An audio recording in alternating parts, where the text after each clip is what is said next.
I need water. Hello! That was too much energy. But I am back finally. I know all three of you have been eagerly waiting. And this is the same news spot as before. And I had one comment that said no light. So we're going with the no light. Because remember, this is the option this or this. I was told no light. I do have some more daylight this time, but it's not gonna last all day. Today we are talking about, well, actually back up. Do you remember, if you watched my prized, I've worked the hardest on this video, it has a place in my heart, the Bath School Massacre video. And I mentioned it made headlines with Charles Lindbergh's transatlantic flight. Well, this is about him. Sort of. It's not about him in particular, it's about his baby. Unfortunately, because you know what the show is about. So if you were like me, or maybe about my age in the Midwest at least, we learned about Charles Lindbergh and his wonderful flight across the Atlantic, little lucky Lindy. We briefly learned about his firstborn and the kidnapping incident. Now, I did not learn as much as I learned from doing the research. There's probably a reason for that, because schools just censor stuff, and it was dealing with a child kidnapping, and we're childs. So this is about Charles Lindbergh Jr. I'll probably be calling him Baby Lindy most of the time. They called him Baby Lindy a lot in the news and stuff when this was being covered. And this happened March 1st of 1932, and unfortunately Baby Lindy was 1 when this kidnapping took place. And this takes place in High Fields, New Jersey, not just Highfield. And again, the silver lining is this is solved. If I had to go through this, I would prefer it be solved than unsolved, personally. It's still not great. And it's a bit controversial. Again, didn't learn about this in school. So you have to let me know your thoughts below what you think truly happened. I don't quite know myself. Just let me know what you think after you hear everything. So as I always start it, if there's any pop culture references, so people can try to like, oh, I've seen that, oh, this is what it's about. So there's 4 known novels that drew inspiration from this case, including Agatha Christie and James Patterson. Like, they drew inspo from this. There's also 2 songs written about this by Bob Ferguson. One's called Charles A. Lindbergh Jr., and then the other one's called There's a New Star Up in Heaven, Baby Lindy is Up There. It's a long title for a song, but Fall Out Boy does the same thing. There's also a movie in 1996 called Crime of the Century, and there was a TV show in 1976 called The Lindbergh Kidnapping Case. So if you've seen or read any of those, this is the story, the true case behind it. So let's start it's 10 p.m. on March 1st of 1932 at the Lindbergh's home.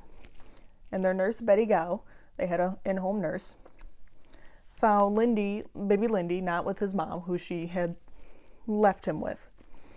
And so she alerted Charles Lindbergh, dad of baby Lindy, and he searched the room and found a ransom note on the baby's windowsill. So Charles searched the house and the grounds and found imprints, bits of a wooden ladder, and a baby blanket under the baby's window. So the New Jersey State Police were contacted, and they did a house search as well. They found actually no adult fingerprints in the baby's room, only the baby's fingerprints. They didn't even find family prints, they said, which seems a bit strange, but I don't know if they meant because the nurse probably took care of him more and she's not technically family. They just meant they didn't see mom and dad's prints, but still, that's weird. The ransom note said, quote, "Dear sir, had $50,000 ready, $25,000 in $20 bills, $15,000 in $10 bills, and $10,000 in $5 bills. After 4 days, we will inform you where to deliver the money. We warn you for making anything public or for notify the police. The child is in gut care. Indication for all letters are signature in 3 holes. End quote. So there was a lot of spelling and grammar mistakes. I obviously can't necessarily, I said some of the spelling mistakes, but I think I wrote it properly, so I knew what I was supposed to say. Then this is also the hole punch signature they're talking about. So the police believes the note was written by one person. I don't know why they thought just one person, but one person from Germany due to the odd English. Which I get their idea, it's someone who probably doesn't speak English, but I don't quite know where they got the German part. Granted, I don't know how relations are between Germany and the US in the 30s. World War II hadn't happened yet. I don't know if things are boiling under the surface. I don't know. They just thought it was a German person.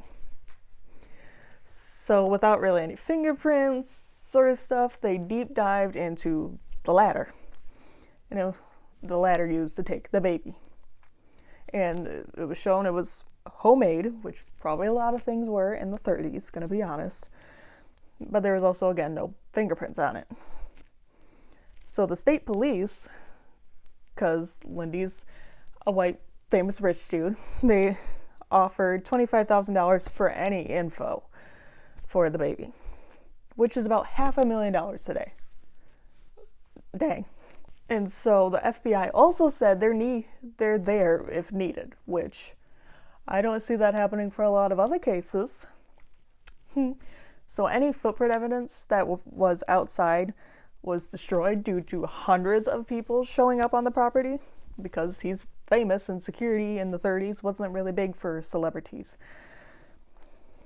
So the beginning of the investigation, they're like, okay, we don't really have a lot to go on. Lindy's famous, has a lot of money. Maybe it was a crime boss. And they looked into crime bosses. They looked into one of the biggest crime bosses. They talked to Al Capone. And a lot of the crime bosses would only offer help in turn for legal favors, which, I mean, not crazy that they suggested that. Like they wanted out of jail, shorter sentence, a nicer prison room, I don't know. But they were all turned down. One, for the lack of evidence, because there was nothing really connecting any crime boss to this. But also, second, because they were horrible people and they were in jail for a reason. So also, the Lindberghs offered $50,000 in a reward as well, which is over $1 million in today's terms between both rewards, the police station rewards and their reward. So that's $75,000, which is a lot even for a reward today. But also, this was in the middle of the Great Depression. That is a lot of money to have in the Great Depression. Or now. I would take that now. So this happened on March 1st. So a few days later, on March 6th, a new ransom note arrived at the home dated March 4th. And it was from Brooklyn, it said. And it had the same, hole punchy symbol on it. The ransom had been raised to $70,000. And then a third ransom note went to Henry Breckenridge, who was an attorney and friend of Charles Lindbergh. This note was also from Brooklyn, with the same, again, hole punchy symbol. And this one said John Condon would be the intermediary between them and the kidnappers, and Charles Lindbergh agreed to this. Now, I don't really know why they chose Sean Condon, and I tried looking it up. There was no, a solid answer. They just trusted him, I guess. So I don't really know why they chose him, but they did. But John F. Condon was from the Bronx and was a retired school teacher, and he received a letter from the kidnappers to be their intermediary with the Lindberghs. So I believe the kidnappers contacted him first, which would make me a bit suspicious, but Charles said, sure. I don't know if it's because he was an old, trusted teacher. A lot of people liked him in the community. That just made it seem okay. I don't know. But I guess if you're desperate for your baby. And so John Condon would meet with the people at night in Wood Lawn Cemetery in the Bronx. Said one man hid in the shadows the whole time and spoke with a foreign accent. Man said his name was also John, which seems a bit suspicious to me, but another time. And this other John was a Scandinavian sailor, part of a gang of 3 men and 2 women. He said the baby Lindy, was on the boat with the women, unharmed. It would only be given back for ransom. And so John Condon demanded proof of this. Good job on his part. Makes sense. And the weird John said he would send the baby's sleeping suit for proof. So on March 16th, Condon received a sleeping suit and the 7th ransom note. I don't know much about the other ransom notes, but I'm guessing they appeared in the 10 days between the 6th and the 16th. Great detective skills, Junebug. So Charles Lindbergh would identify the sleeping suit as his son's, so they're on the right track. So Condon placed an ad in the paper stating, quote, "Money is ready, no cops, no Secret Service, I come alone, like last time," end quote. So on April 1st, which better not be expecting any fools, Condon would receive a letter saying it was time for the ransom to be delivered. So the ransom was placed in a custom-made wooden box in hope it would be easily more identifiable later. And it had gold certificates that were about to be pulled out of circulation in them. And they also copied down all the serial numbers, which very good for the ransom, I believe. They did really good with that. I don't know what else he could have done at that point. So on April 2nd, Condon was given a note to meet the other John. Said they were only able to raise $50,000. The other John said, that's fine, and took the money and gave Condon a note saying the baby was in the care of 2 innocent women. The women Scandinavian sailors, remember. They didn't get the baby back. They didn't get baby Lindy after this. Which, not a shocker, but a month later on May 12th, 2 truck drivers pulled off to the side of the road, about 4.5 miles south of the Lindbergh's home, to pee, and they found the body of a toddler in a grove of trees. The skull was fractured, the body was decomposed, evidence of scavenging by animals, and an attempt at a hasty burial were all seen. The nurse, Betty Gow, identified the baby from overlapping toes on the right foot and the shirt she had made for him. I don't know why they didn't call his parents first, but I'm guessing the nurse probably did spend more time with him. And just seeing the shirt you made for him on him would be heartbreaking. Either way, heartbreaking, but you could tell she really cared for this baby. And the parents, obviously, but you know what I'm saying. It appeared the death was caused by a blow to the head, unfortunately, which does line up with the fractured skull. And Charles Lindbergh insisted on cremation. But in June, the officials started to assume this had been done by someone who knew the Lindberghs. Again, they're probably going off of Lindbergh was famous, he was rich. Someone probably wanted some money he had, or they were sick of his shit. I don't know. They first assumed it was a woman named Violet Sharp, who kept giving conflicting info on her whereabouts on the night of the kidnapping. She was a British servant of some of their friends and was always nervous when questioned, they said, which, yeah, I would be nervous too. I'm nervous now, and I'm not doing anything but this. Like, of course she's gonna be nervous. You're interrogating her.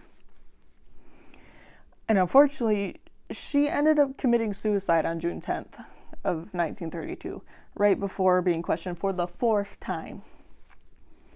And unfortunately, her alibi was later confirmed, like rock solid. So the police were criticized for heavy-handedness, and they should be.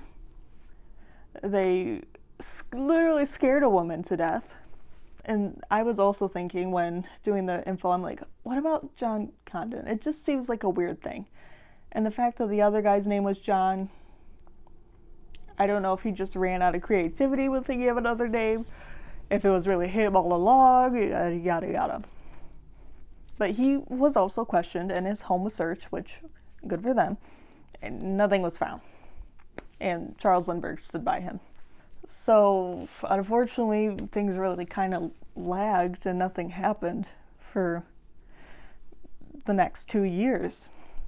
And during that little over 2-year period, many of the ransom bills were spent in New York City, which doesn't really limit things down because New York City is freaking huge.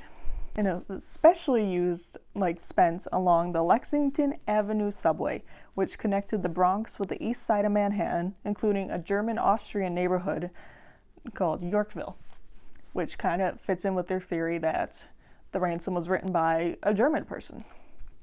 Again, don't know why they assumed German, but they did. Then on September 18th of 1934, a bank teller noticed a gold certificate from the ransom. And remember when I said the gold bills were going out of circulation? They were supposed to be turned in on May 1st of 1933, so I don't know why they accepted the money or if the bank teller was accepting late gold certificates. I don't know.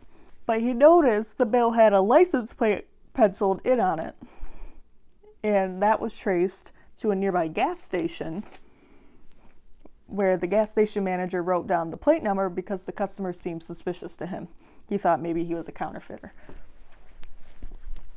I don't know why their solution was to write down the number but then give the money away to the bank.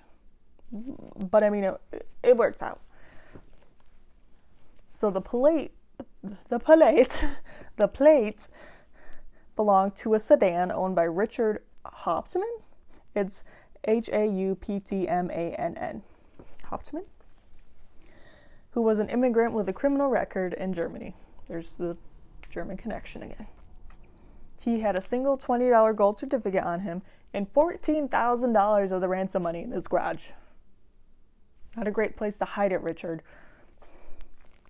So Richard was arrested, interrogated, and beaten at least once in the next 24 hours. I understand the arresting and the interrogating part, but did they have to beat him? Seems a bit extreme.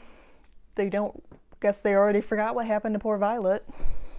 So Richard said his friend/business partner, Isidor Fisk, left him the money before he returned to Germany.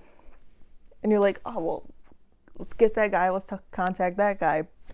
But he died on March 29th of 1934, so can't really ask him anything. But Richard consistently denied any connection to the crime or knowledge that the money was from the ransom.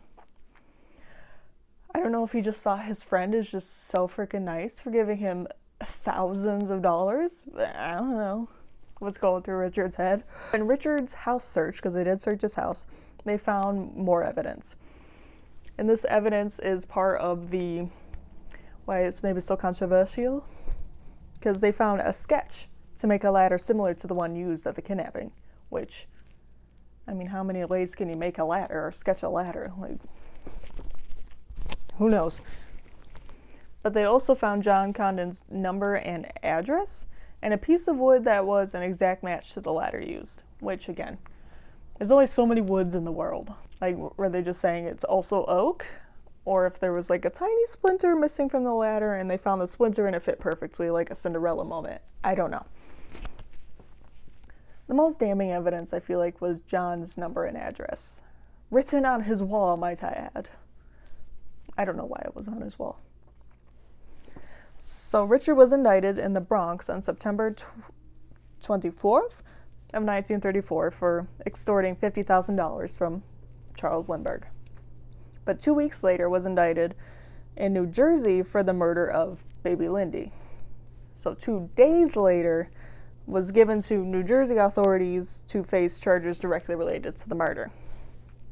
And he was moved to, I wrote down Jersey jail on October 19th, which I'm glad there wasn't much fuss. They just gave Jersey him because, yeah, I feel like they should have focused more on the murder instead of the extortion. Both of them suck and shouldn't do those, but still.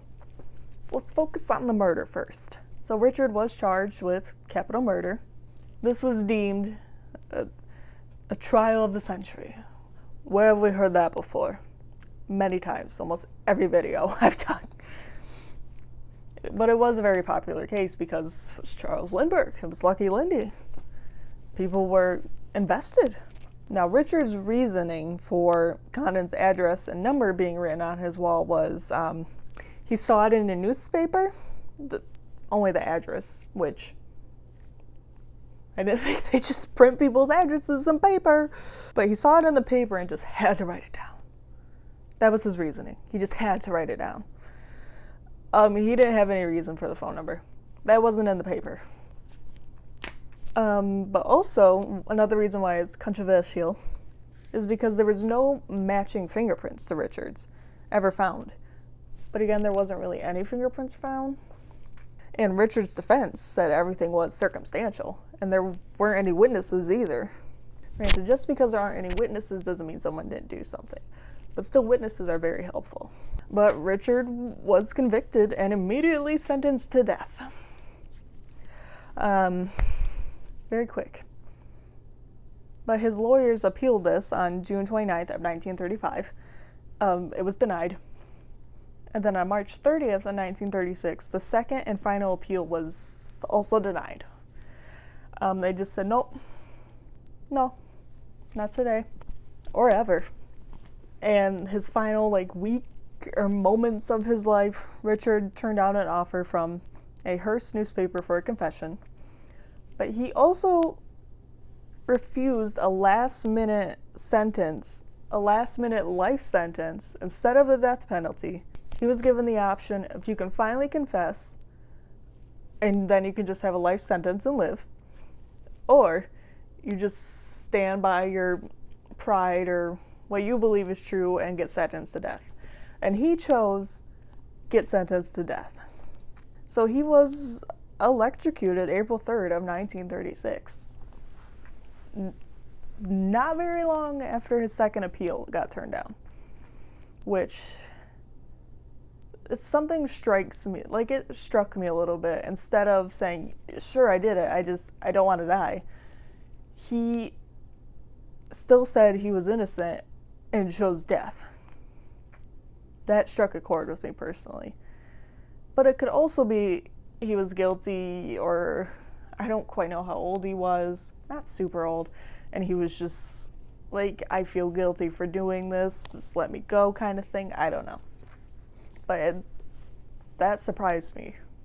But, as I said, it was a bit controversial, so many questioned the fairness of the trial, which I am sort of questioning it myself. Richard's wife, Anna Hauptmann, sued the state of New Jersey twice in the 80s for the unjust killing of her husband. They dismissed her both times, but she tried. She kept trying to clear his name until her death in 1994, when she was 95.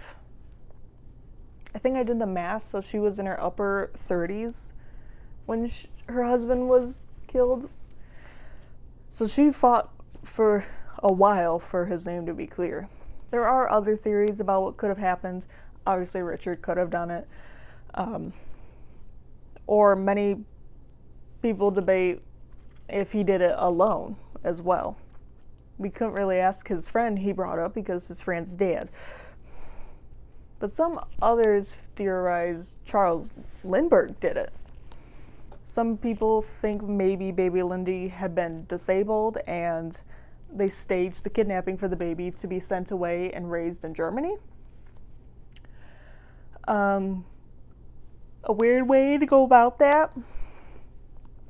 But I don't know if because Charles was such a high-profile guy, seen as perfect, wonderful, amazing, if he thought a disabled child would ruin his reputation. I don't know.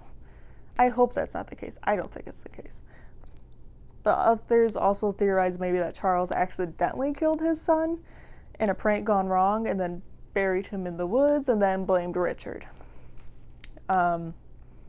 This I could see slightly more than the stage kidnapping be raised in Germany bit. But I don't obviously know if it's true or not. No one does, probably. Then another theory was from Robert Zorn's book, Cemetery John, proposes Richard was part of a conspiracy with two other German men, John and Walter Knoll. And Zorn's father believes he had witnessed the conspiracy being discussed when he was a teenager. So I didn't read into this. I didn't read the book or anything. I don't quite know what quite it all means. I'm sure you could look it up or read the book or something. But basically what I got was the author is writing a book because his father believes he heard people conspiracying about this kidnapping decades ago. When I say it that way, it doesn't sound very reliable, but I don't know what the info this guy's got. Maybe it's solid evidence. I don't know. And there's obviously more theories out there, some more crazy, some more tame, and there's definitely more info about the case, but I wanted to keep it shorter and also try to do this before I ran out of daylight, and I kind of did, but I tried my best. But that's sadly the case of the baby Lindy kidnapping, which is horrible. He was 1. What person does that? Like, that's the words I have for that. They did have more children, because if that was my firstborn, I don't know if I'd have children again. I'd be like, damn, they're not even safe in their own room. But they did have more children, particularly Charles Lindbergh. I think he fathered at least 10. He fathered a lot of children, not all with his wife. That's another story. I'm going to try to find a grave per usual. Maybe I'll put the Robert Zorn's book or a link to more about that theory in the description box below. And that is the sad case of baby Lindy. That poor baby, he did not deserve it. No baby deserves that. He was such a cute little baby. He had little curly curls. Curly cues. Blonde curly cues. Well, let me know what your theories are. I'm not 100% sure Richard did it. He seems obviously the most plausible because of the ransom money and the address being in his home. But I feel like they just locked out on someone too fast. And like the defense said, it was pretty circumstantial evidence. They really relied on that ladder. Do you think you would have chosen to rely on the ladder that much?